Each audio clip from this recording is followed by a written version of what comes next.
Aafia Siddiqui. Motivation: she was a Pakistani neuroscientist. She was accused of having ties to al-Qaeda and harboring anti-American sentiments. She allegedly was involved with planning attacks on U.S. targets and was arrested with documents detailing potential targets. The impact of her arrest and conviction have been a focal point in discussions about the treatment of Muslims in post-11. She was detained in Afghanistan in 2008. During questioning, she allegedly attempted to shoot U.S. personnel. She's serving an 86-year sentence, and inmates in ADX Florence endure a 23-hour solitary confinement, limited human interaction, and highly restricted communications. Abu Hamza al-Masri. He was a radical Islamic cleric known for promoting extremist ideologies and terrorist activities. He did plan and was involved in the hostage-taking in 1998 in Yemen, and also attempted to establish a terrorist training camp in Oregon. His actions and preachings have been linked to the radicalization of several terrorists, and he was arrested in the UK in 2004, extradited to the US in 2012, and convicted in 2014 on multiple terrorism charges. His life in the ADX is that he just gets to stare at the walls, think, or try to sleep. And no kidding, he suffers from extreme paranoia and hallucinations. That'd drive me nuts too. Psychologically, he is a charismatic manipulator. He's got religious fanaticism on his mind, and he doesn't have any remorse for what he's done. He's also been a master recruiter of radicals, using religious rhetoric to justify violence. Dzhokhar Tsarnaev, who was the Boston Marathon bomber. He was motivated by a radicalization through his brother and extremist ideologies. His planning included making homemade pressure cooker bombs and selecting the target. His impact was that he was involved in 3 deaths, 264 injuries, and caused an increase in event security overall in the future. He was arrested and captured in a dramatic manhunt in Watertown, Massachusetts. His life in ADX, he can watch black and white TV. Some of them can do that. He has also, that is loaded with educational, religious, and news programs. As far as psychologically, he was brainwashed by his brother, and he has exactly 0 individual thinking, and he has no remorse. He just doesn't have it together. He did show exactly no remorse after the Boston Marathon bombing, despite the massive casualties. Abu Khalid Abdul-Latif. He was converted to Islam and adopted extremist views, motivated by perceived injustices against Muslims. He plotted to attack a military processing center in Seattle in 2011 using firearms and grenades. However, the plot was foiled, preventing potential mass casualties and highlighting the threat of homegrown terrorism.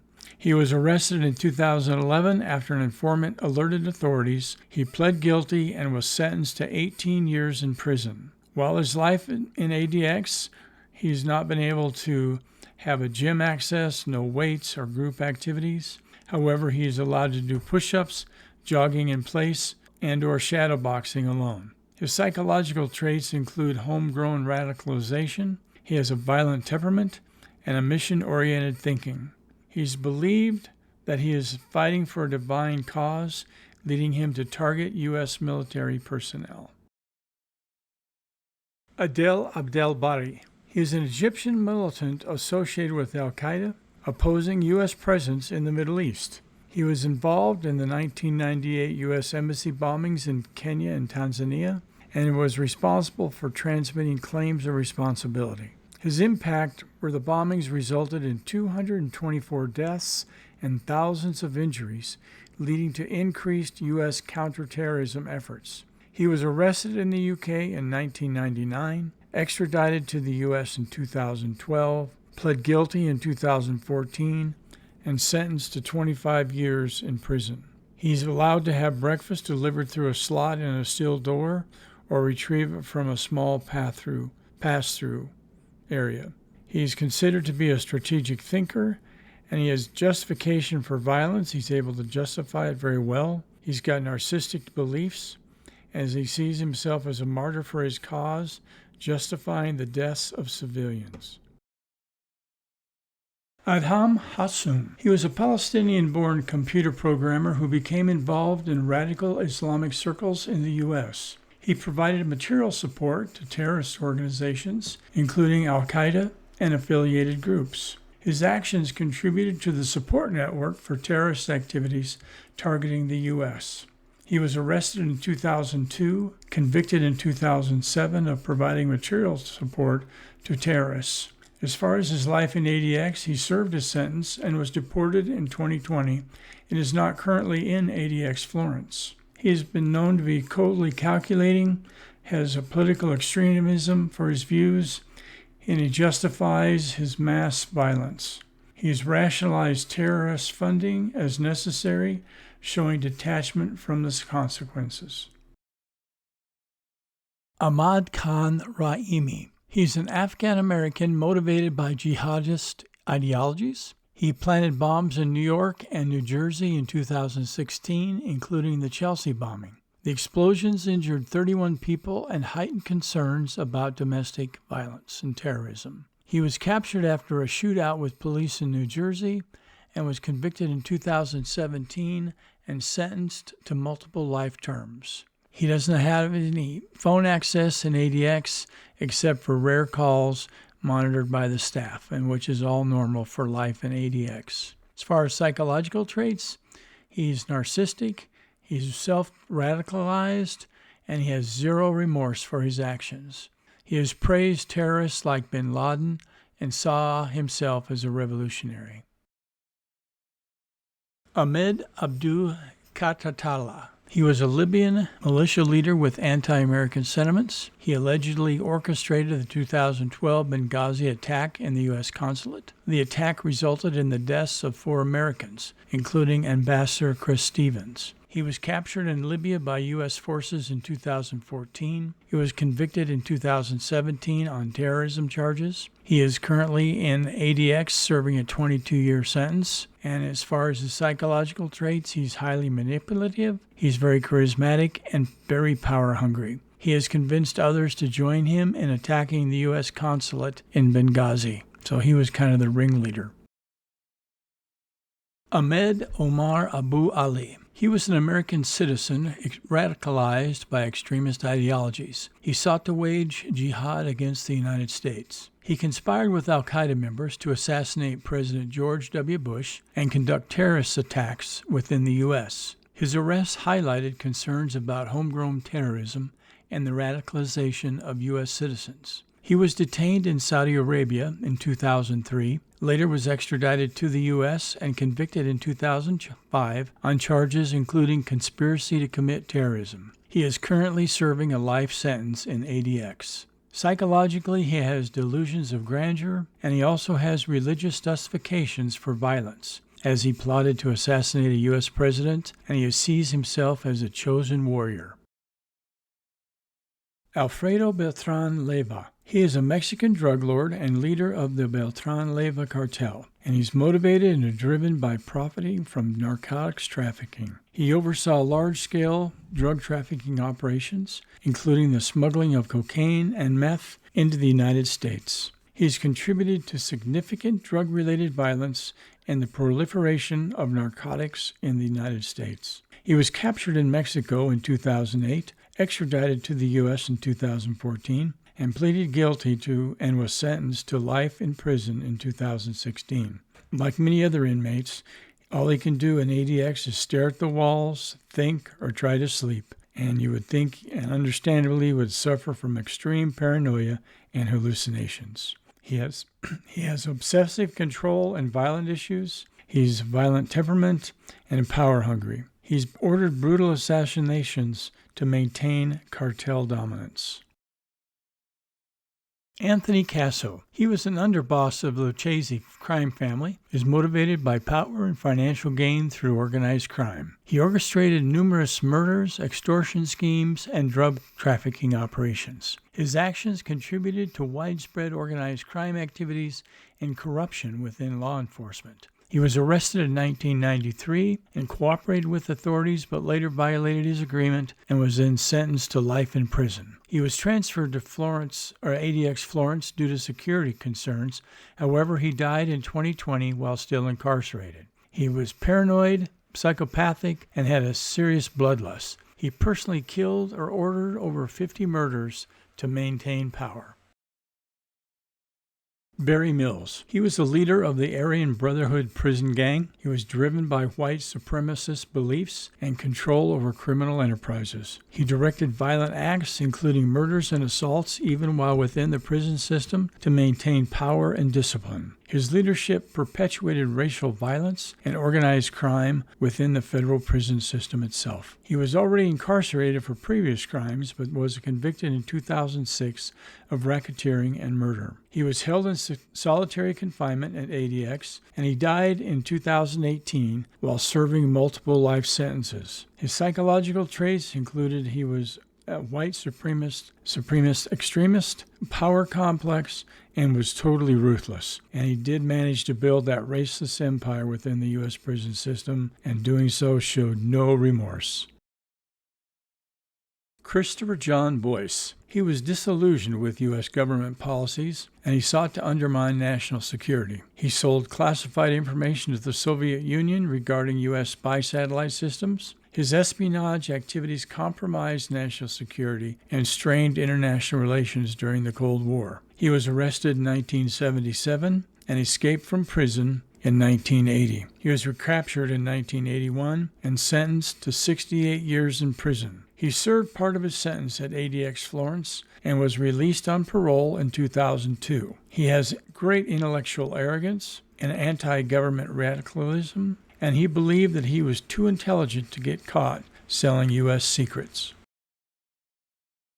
David Coleman Headley. He was an American Pakistani militant associated with Lashkar-e-Taiba, driven by extremist ideologies. He conducted surveillance in the 2008 Mumbai attacks and plotted an attack on the Danish newspaper. His reconnaissance facilitated the Mumbai attacks, which resulted in 166 deaths and heightened global terrorism concerns. He was arrested in 2009 and cooperated with authorities. He was sentenced to 35 years in prison in 2013.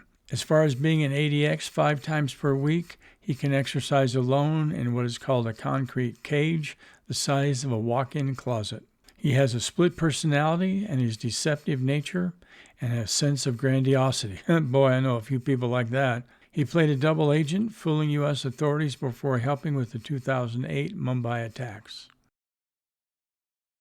Diego Leon Montoya Sanchez. He is a Colombian drug lord and leader of the Norte del Valle cartel and is driven by profiting from drug trafficking. He managed large-scale cocaine production and distribution networks and exporting tons of cocaine to the U.S. His cartel was responsible for significant drug-related violence and contributed to the U.S. cocaine epidemic. He was captured in Colombia in 2007, extradited to the U.S. in 2008, and pleaded guilty and was sentenced to 45 years in prison. Like everybody else in ADX, his food is delivered through a slot to prevent contact with guards or anyone else.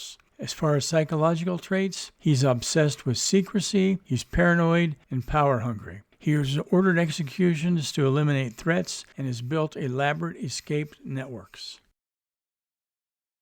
Dwight York. He was the founder of the Nubian Nation, a religious cult driven by a desire for control and exploitation. He's been engaged in systematic sexual abuse of minors within the cult and has committed several financial crimes. His actions have led to widespread abuse and highlighted the dangers of cults exploiting vulnerable individuals. He was arrested in 2002, convicted in 2004 on multiple charges, including child molestation and racketeering. He was sentenced to 135 years in prison. Like everyone else in ADX, his lights get turned on automatically occasionally throughout the day and at night in each inmate's cell, even though some of them do manage to wake up earlier. He has a cult leader mindset. He's a sexual predator and highly deceptive. He has convinced followers that he has a divine and was a divine being, using his power for criminal activities.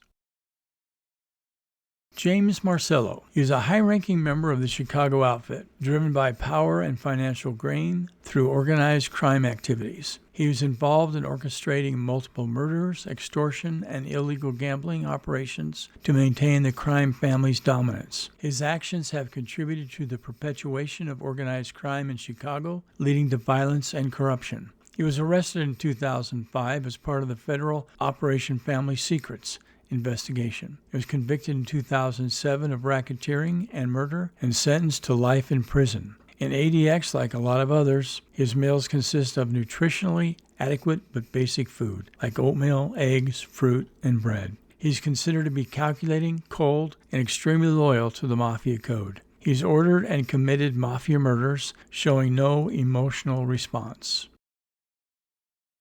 Jeff Fort. He's the leader of the Black Pea Stone Nation, which is a gang in Chicago. He's driven by power and control over drug trafficking and other illicit activities. He's been engaged in drug trafficking, extortion, and has orchestrated violence to expand the gang's influence. He also attempted to broker deals with foreign governments for financial support. His leadership has led to significant gang-related violence and contributed to the proliferation of drugs in Chicago. He was arrested in 1983 for drug trafficking and was later convicted in 1987 for conspiring with Libya to commit acts of domestic terrorism. He was sentenced to 80 years in ADX with extreme isolation. His psychological profile includes he is highly intelligent and charismatic. He's able to manipulate and recruit thousands of loyal gang members. He is, however, megalomaniac and is believing he could transition from a gang leader to a political and militant revolutionary.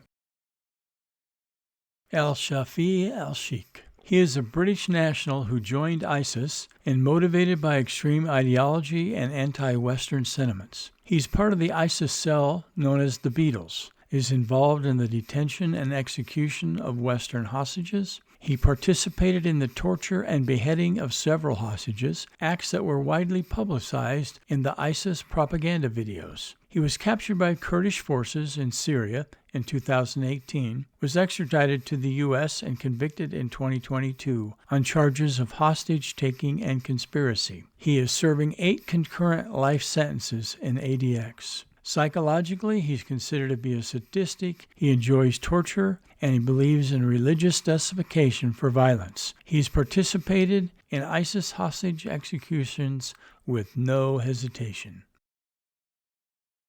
Eric Rudolph. He is an anti-abortion and anti-gay ideologies. He's coupled with anti-government sentiments. He carried out a series of bombings between 1996 and 1998, including the Centennial Olympic Park bombing in Atlanta. The attacks resulted in 3 deaths and over 150 injuries, instilling fear and leading to extensive law enforcement investigations. He was apprehended in 2003 after 5 years on the run, and he pleaded guilty in 2005 to avoid the death penalty. As far as his life in ADX goes, he works with a few prisoners and has access to legal work to help them file their appeals. So at least he's got some kind of mental action going on. Psychologically, he's a survivalist. He's a lone wolf extremist. He believes in righteous violence. He lived off the grid for years after the 96 Olympic bombing, believing he was fighting evil. Francisco Javier Aureliano Felix. He was a Mexican drug trafficker seeking wealth and power through the Tijuana cartel's operations. He led the cartel in smuggling large quantities of drugs into the U.S., employing violence and corruption. As such, he led and contributed to the massive proliferation of drugs in the U.S. He was captured in the U.S. Coast Guard Service in 2006 and pleaded guilty in 2007 to drug trafficking and money laundering operations. As far as his life in ADX goes, he doesn't have a job or have any activities like in other federal prisons. Most inmates spend hours alone, maybe even days. Psychologically, he's sociopathic, brutally efficient, and a power seeker. He has killed rivals and allies alike if he felt threatened. Gerardo Hernandez. He's a Cuban intelligence officer committed to espionage against the United States. He led what was called the WASP network, conducting espionage activities in the U.S., including infiltrating military installations. He provided Cuba with sensitive information, linking it to the shoot-down of civilian aircraft by the Cuban military. Boy, I don't know how that would have happened. Anyway, he was arrested in 1998, convicted in 2001 on multiple counts, including conspiracy to commit murder. As far as his life in ADX goes, he was initially sentenced to life imprisonment and released in 2014 as part of a prisoner exchange and returned to Cuba. Psychologically, he's cold-hearted, espionage-driven, and has extreme patriotism to Cuba. He spied on the U.S. military for Fidel Castro, showing no regard for consequences. H. Rap Brown, otherwise known by Jamil Abdullah al-Amin. He is a former civil rights activist who converted to Islam and was later involved in criminal activities. He was convicted of shooting 2 sheriff's deputies in Georgia in 2000, resulting in the death of one of them. The incident led to his imprisonment and ended his involvement in social activism. He was apprehended in 2000, convicted in 2002, and sentenced to life without parole. He is not allowed any showers inside his cell, and showering is allowed 3 times a week in a separate shower stall outside his cell. Psychologically, he's considered to be a revolutionary zealot, shows no remorse, is willing to kill for a cause, and he shot those police officers without hesitation, believing in a war against the U.S. government. Zacarias Moussaoui. His motivation was that he was part of the al-Qaeda's plan to attack the United States. He intended to be what was called the 20th hijacker on the 9/11 attacks. His impact was that he was connected to one of the deadliest terror attacks in U.S. history. He was arrested and apprehended before the 9/11 attacks actually occurred. He was arrested for suspicious behavior. In ADX, his food is delivered via a slot through the door, just like it is for everybody else. And he is considered to be paranoid and hostile, often refusing legal representation and claiming the U.S. justice system was biased against him. He's also considered to have grandiose delusions, claiming to be part of many other terrorist plots, even though there's no proof. Lyman Ferris. He's a naturalized U.S. citizen from Pakistan who became radicalized and aligned with al-Qaeda's objectives. He conspired with al-Qaeda to destroy the Brooklyn Bridge by severing its suspension cables and explored other potential targets in the U.S. His reconnaissance efforts provided al-Qaeda with information on U.S. infrastructure vulnerabilities, though his plots were foiled before execution. He was arrested in 2003 after federal authorities intercepted communications revealing his plans. As far as life in ADX goes, a lot of inmates just talk to themselves or write letters to stay sane, and that doesn't always work. Psychologically, he's self-deluded, easily manipulated, and has no critical thinking skills.